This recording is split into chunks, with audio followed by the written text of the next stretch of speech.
There is a specific kind of silence that only exists in the moments before catastrophe. Not peace, not calm. On the morning of June 21st, 217 BC, on a narrow road pressed between wooded hills and the black water of Lake Trasimene, 30,000 Roman soldiers marched into a fog so thick they couldn't see 10 feet in front of them. They didn't know that they were already dead. Every single one of them was walking through the throat of a trap that had been designed with cold and surgical precision specifically for them. The hills above them, hidden behind trees and morning mist, were alive. 40,000 enemy soldiers lay pressed to the earth, weapons drawn, without making any sound. They had been waiting there since before midnight. This wasn't a battle, it was an execution, and the man who ordered it was the most dangerous military mind the ancient world had ever produced. His name was Hannibal Barca. And what happened at Lake Trasimene wasn't just the largest ambush in military history. It was a masterclass in making your enemy destroy himself. For you to understand Trasimene, you firstly need to understand Hannibal, because the battle didn't begin at the lakeside. It began years earlier, in the mind of a man who had been raised from childhood to see Rome not as an enemy, but as a problem to be solved. Hannibal was Carthaginian, born into a military dynasty in North Africa, the son of the great general Hannibal Barca, who allegedly made his young son swear an oath of eternal enmity toward Rome before allowing him to follow him to war. Whether the story is myth or memory, it captures something essential about the man Hannibal became. He was fueled by intention. In 218 BC, Hannibal launched one of the most audacious gambits in recorded history. He marched an army of roughly 90,000 men, along with 37 war elephants, out of Spain, across the south of Gaul, and over the Alps in the dead of winter. The journey alone killed half his force. Men fell into crevasses, elephants slid off mountain passes, and soldiers froze where they stood. By the time Hannibal descended into northern Italy, he had perhaps 26,000 men left. Rome should have relaxed. The threat had diminished itself. But unfortunately, within weeks, Hannibal destroyed a Roman army at the Trebia River, using the cold, the freezing dawn, and a hidden flanking force to butcher a Roman column 3 times the size of his own army. He was learning Italy, testing it, and reading Rome's habits like a hunter reads tracks in mud. And Rome, for its part, was beginning to panic. By spring of 217 BC, Hannibal moved south through Etruria, the fertile heartland of central Italy, and he did something that, on the surface, looked like recklessness. He burned down a lot of farms, villages, and granary. He scorched a trail of destruction across the Italian countryside in full view of the Roman army shadowing him, close enough that the legions could smell the smoke, and they could see the orange glow on the horizon at night. The Roman commander tasked with stopping him was a consul named Gaius Flaminius, and Flaminius had a flaw that Hannibal had already diagnosed from a distance. He was a politician, wearing a general's armor. He was ambitious and proud, running for re-election in his mind even while commanding an army in the field. Every farm that burned was an insult he couldn't ignore. Also, every village in ash was a voter's home. His officers counseled patience. Wait. Don't engage on Hannibal's terms. Shadow him, then cut his supply lines. Let the land starve him out. It was sound advice. It was the right advice. But Flaminius didn't take it. He pushed his army harder and faster. Driven by humiliation, political pressure, by the deep Roman certainty that their legions, disciplined, armored, and legendary, could crush any enemy in open battle. He stopped sending out scouts, also stopped waiting for reports.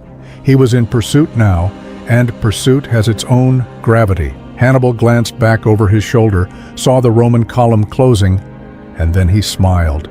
He had found his killing ground. Lake Trasimene sits in the green hills of Umbria like a secret.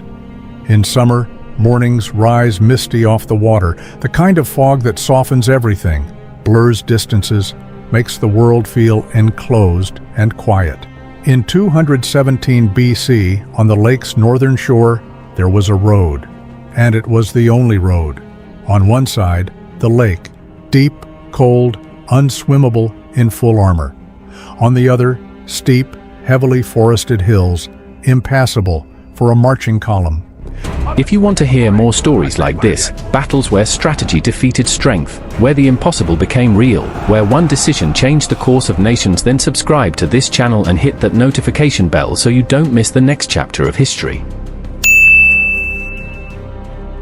At one end, a narrow entrance gap, barely wide enough for men to pass in formation.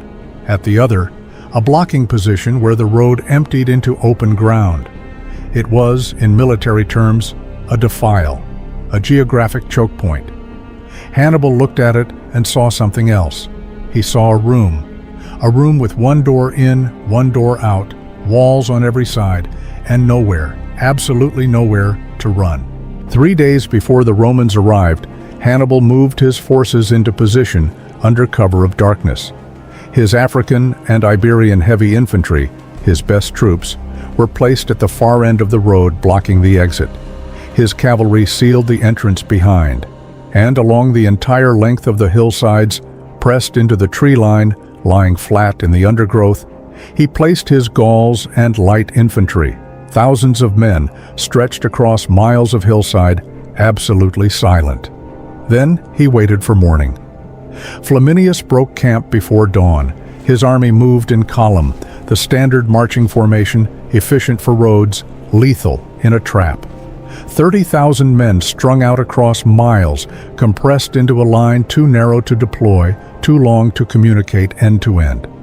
The fog came up off the lake like a held secret. Within an hour of entering the valley, the Roman column could not see the hills above them, could not see the trees, they barely see the men directly in front of them. So they marched deeper. And somewhere above in the mist-soaked tree line, 40,000 men held their breath. The Roman vanguard reached the blocking force at the far end of the road. Flaminius, toward the middle of the column, heard the fighting ahead, and did what any Roman commander would do. He pushed forward, tried to close the gap. He tried to reinforce the front. But he had no idea the battle was not in front of him, because it was everywhere. At a signal lost to history, a horn, fire, and shout carried down the hillside. The hills came alive. What happened next lasted approximately 3 hours. For the Romans inside that valley, it must have felt like the world inverted. The Carthaginian forces poured off the hills from every direction simultaneously, not in waves or sequence, but all at once, the entire length of the valley erupting in a single convulsion of violence. The Romans had no room to form their battle lines. The maniple formation that made the Roman legion the most fearsome fighting force in the world was useless here. There was no room to maneuver or fall back. Men were cut down before their swords cleared their scabbards. Some waded into the lake and drowned in their armor, the cold water pulling them under while battle raged on the shore behind them. Some tried to climb the hills and were killed in the trees. Most of the Roman armies simply died where they stood, in the road, pressed against the men around them, butchered by an enemy they couldn't see.